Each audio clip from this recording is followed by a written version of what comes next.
যখন হাসপাতালে যাই তাদের দেখার জন্য, তাকাতে কষ্ট হয়।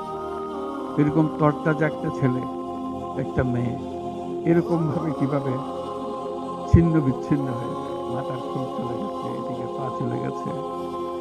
একদম তাজা তরুণ রংপুরে আমাকে বলল, ফুটফুটে একটা ছেলে, স্যার আমি সারা জীবন ক্রিকেট খেলতে চেয়েছিলাম, ক্রিকেটার হব।